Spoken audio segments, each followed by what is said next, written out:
Hey everyone, and welcome back to another video. And in this video, I'm going to show you how to view your history with someone on Cash App.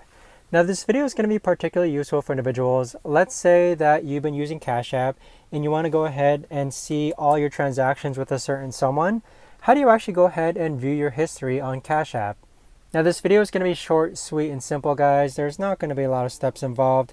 So in order to do this, you first need to sign up for Cash App, and if you haven't already, you can use my link down below in order to sign up.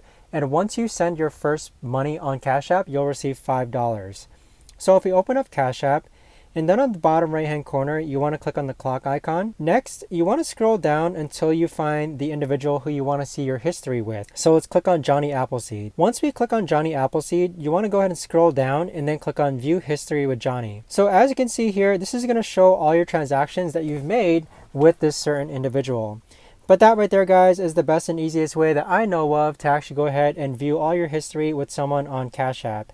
If you guys know of a better or easier way to actually do this, let me know in the comments down below. I would love to know.